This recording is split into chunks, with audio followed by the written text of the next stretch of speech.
All right, welcome to Professional Leadership. And in this video, we're going to continue the model that we've been discussing, and we're going to enter into the third component. So if you remember, there were three major sections. The first major section dealt with the leader's internal characteristics, right? Then the second component dealt with executive decisions, right? So things that only the top level management could handle, right? Figurehead, top level HR, those types of things, right? Then the third thing that we're going to deal with today is defining expectations, right? Defining expectations. And so what I mean by that is that it is the leader's responsibility to ensure that the processes and the outcomes of the organization are running according to the vision that the leader has, right? So the leader doesn't just put out a vision and then hope that everyone follows through. The leader's vision casting has kind of an initial component, but there's also the follow-up component to make sure that the processes and the outcomes are producing what the vision is supposed to produce, right? So this defining expectations, we're going to break that down into two groups, which is our processes and our outcomes. So our processes deal with the journey, right? The way that we do things on a day-to-day basis. Our outcomes deal with the final production, right? So process is pretty straightforward. You know, the process that the organization goes through on a daily basis. Outcomes, think, what is our return on investment, right? What were our sales numbers, right? You know, it's one thing to produce 1,000 of something. It's another thing if you didn't sell any of those, right? So there's a process, then there's an outcome, and the leader needs to keep a handle on both, because ultimately responsibility for the company comes back to leadership. And these, once vision has been casted and you kind of get past things that are at the upper level that only the executive can do, then you want to start looking at, the nuts and bolts, the day-to-day operation, right? You're not vision casting every day. The vast majority of what a leader is going to do is going to fall into things that take place on a day-to-day basis, which is essentially your process and your outcomes monitoring, right? So this is an important section to keep in mind, right? It's defining process and outcomes. So I think there's two things to think. There is the defining of it, right? Which says to everyone in the company, your process should be this, your outcome should be this, and then kind of contingent with that then is the idea of, any course correction if things deviate, right? So we're calling this section defining expectations, right? But you could also make a case that goes beyond just defining what they're supposed to do, because often things fall short or they don't come through in the way that they should. And so you end up with more than just defining it. You also have to come up with ways to ensure when things deviate that you get back to the original vision for these expectations, right? Okay. So this first section of process is what we'll deal with today, right? So when you're thinking about process, every component of an organization should have a well thought out process, right? And there's some companies, perhaps some components of a company that may be a little more loosely structured in terms of process. So things like your research and development, that there's going to be some processes, but then some of this is trial and error, right, in your R&D department. Another area of process that could be a little less structured might be perhaps some sales, right? You want to have some governing processes over your sales, but then there's going to be a little bit of leeway too with your individuals as far as their ability to close a deal and the types of freedom that you give them in that regard. And then, and I think in your marketing department is a blend of process and a little bit of freedom, right? So even your freedoms should fall under, some form of structure and some guidance. So even in areas, so let me just follow through on marketing there, that marketing has some things that are highly structured, right? Your analysis component of your marketing. And then there are some stuff that are highly subjective, like the artistic side of your marketing, right? And so that's kind of a blend. But within all of that, there is elements of process and structure, right? So you have freedom within structure. Think of the United States. We have a reputation of being a free country, but within our freedom, there's a lot of structure, there's a lot of laws, there's a lot of organization. So freedom and process are not necessarily opposites. It is often the structure of the process that you give that creates the proper atmosphere of freedom, right? A communist or dictatorship doesn't have more or less rules, really, than a democracy does. It is just the intent, right? And the freedom given within the process and the structure that separates the two. Okay, so anyway, so for organizations, even your most freewheeling departments will have to have an overarching process and structure to make their freedom work, right? Okay, so one thought that I want to give you, first of all, the leadership has to determine to what level they want to be involved with developing the procedural components of each department, right? So if you're a large company, you can't expect that the CEO is going to give a list of day-to-day operations for people at the ground level. So that responsibility may get passed on to different levels of management, right, to kind of create those things. So leadership needs to determine what level of process do you want to go to. Do you want to give kind of big picture ideas of process?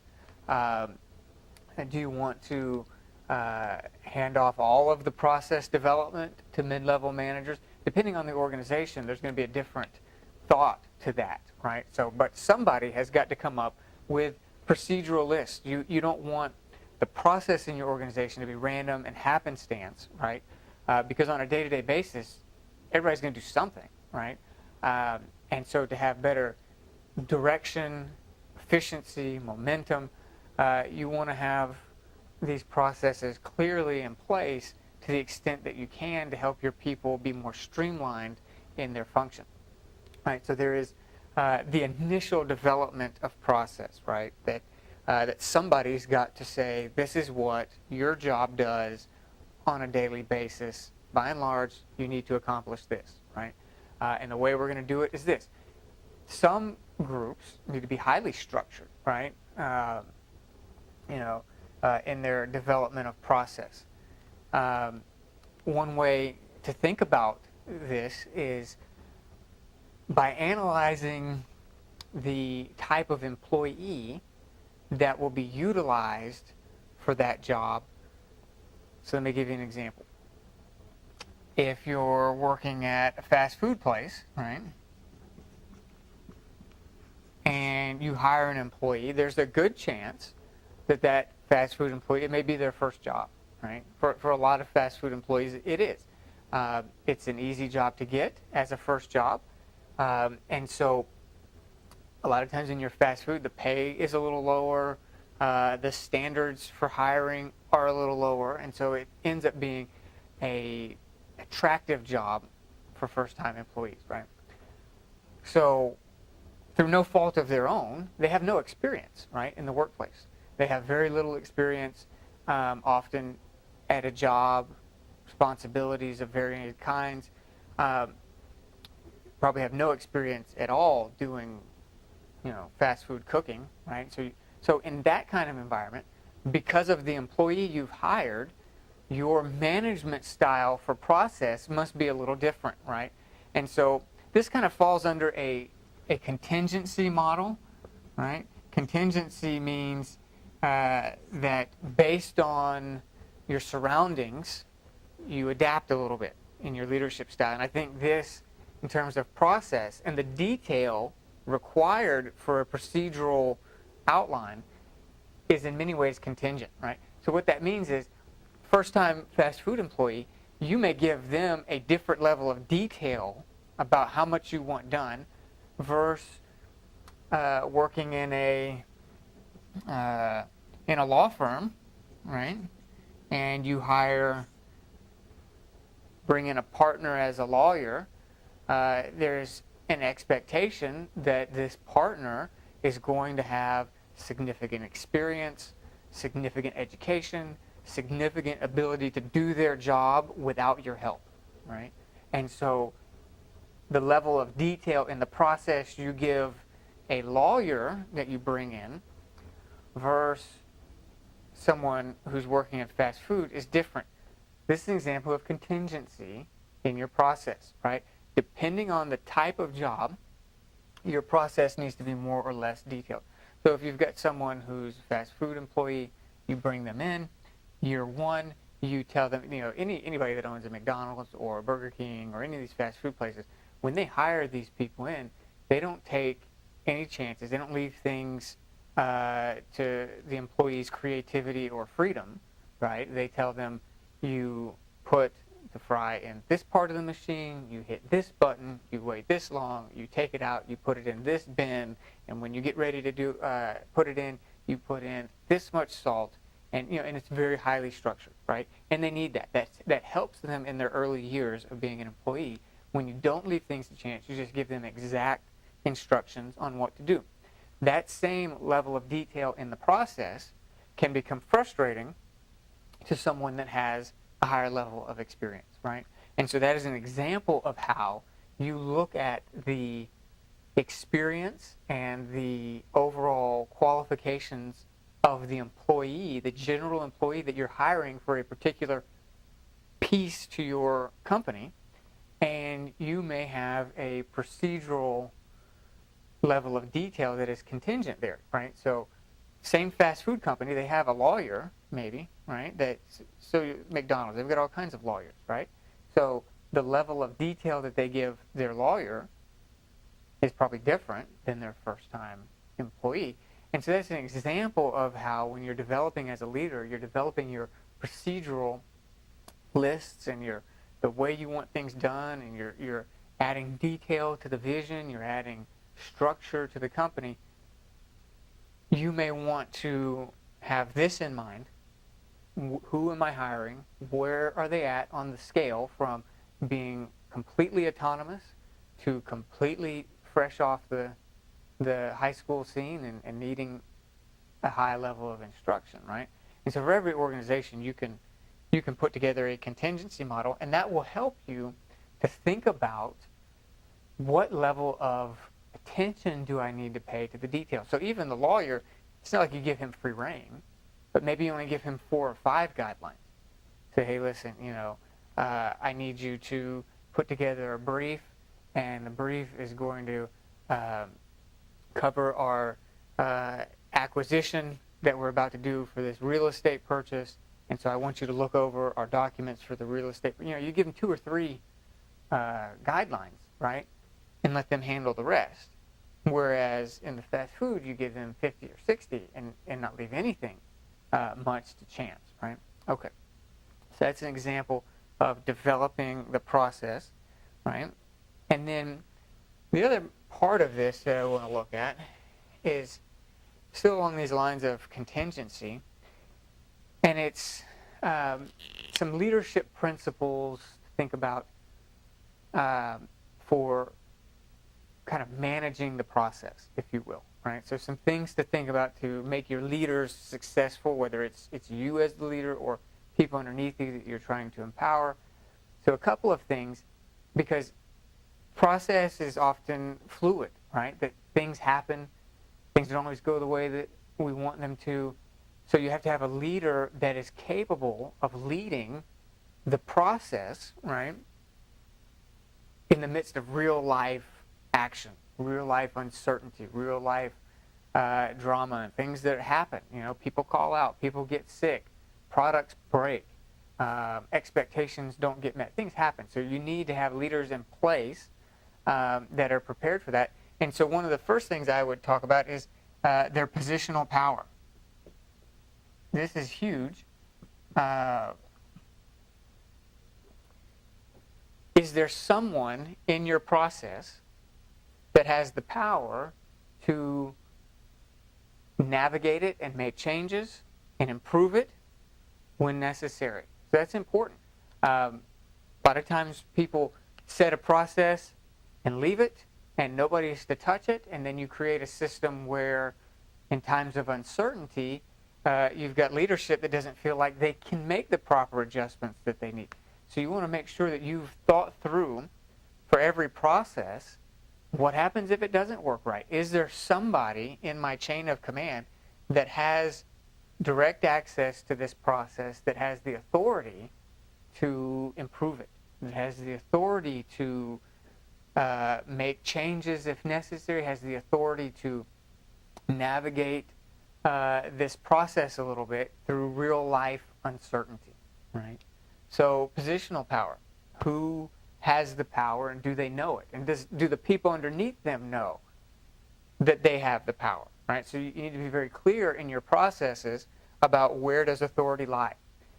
If you have 20 employees, you don't want all of them, most likely for most types of jobs, you don't want all of them with the authority to make changes, right? Then you end up with clashing systems and clashing ideas, clashing loyalties, clashing thoughts. So you want to have somebody with that level of authority, and everybody in that group needs to know who that person is, right? So that they don't try and take authority for themselves, that they don't try and do things, that they understand the proper chain of command. And so for when you're developing your process, this chain of command is important.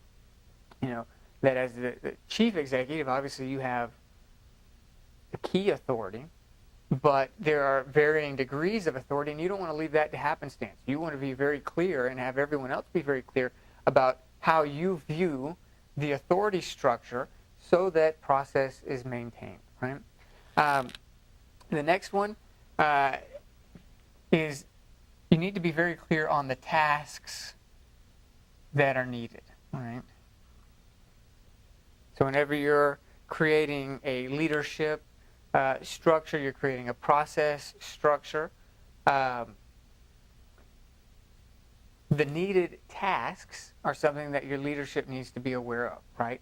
So this is pretty straightforward, right? But it's an important part of the process, right? That to the extent that you can, you want your leaders to be very comfortable, very familiar with all of the tasks that are required to get the job done, right?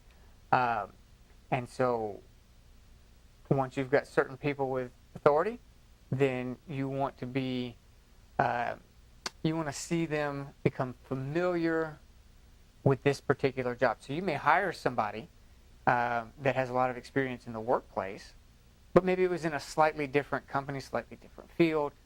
Maybe they did things a little different at the company that they came from. So if you're going to put that person into positions of leadership, then you don't want to take for granted that they are familiar with the tasks that you have set in place for your process, right? So familiarity with tasks, let me give you an example. You hire in, you own a restaurant, and you need management. Somebody comes in and they've worked for 20 years in the restaurant business. You have a choice. Do you hire them and let them adjust the process how they want? Because then what they're going to do is probably make your restaurant like the restaurant that they came from, because that's what they know, right? Or do you want to maintain a high level of structure on your process, keep your process the same? In that case, you value their experience, but you're very clear on instructing them in the tasks that are needed for this new job, because you don't want them to begin to change all of your processes to be like this restaurant over here, because that may take you backwards. It may take you away from your vision. It may create an opportunity for disagreement between other managers. It kind of undoes some of your training, right? So if you've trained 10 employees how to do it a particular way, and then a new manager comes in and he wants to do it like how they did it in a different restaurant, then all of a sudden you've got 10 people that have to be retrained, right? So often with your process, as you're assigning authority, then you also want to be very clear about what tasks you expect them to maintain according to your vision, right? And understand what tasks are required and where do they have leeway, where do they have freedom, right? Another part of this is leader-follower relations.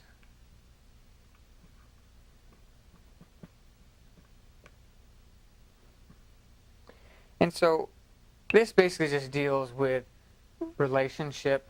As you develop relationship with people that you are leading, you get a better feel for their fit in the process, right?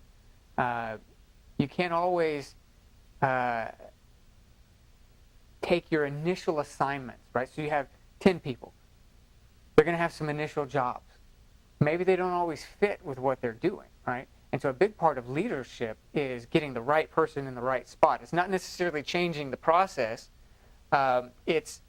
Sometimes it means moving people around once you get more familiar with them, right? So there's a couple of things here. One, the leader-follower relationship helps you to go beyond just positional authority, and you have a higher level of authority where they respect who you are because of the relationship that you built. So that's important for leadership.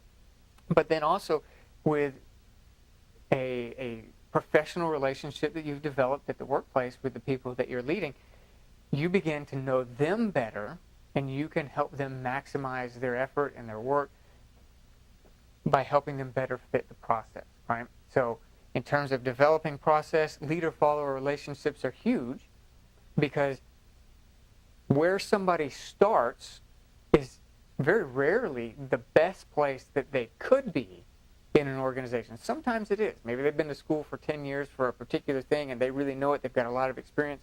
And for them, the best thing to do is put them in that level of occupation, right?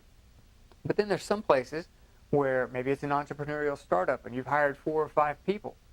Maybe it's a church. You've brought in some volunteers or different staff people. Whatever your particular field is, maybe you bring some people in, and as you're going through life and work together, you begin to know their strengths and weaknesses better, and there's often opportunity to adjust job responsibility within the process based on your increased level of understanding about who they are.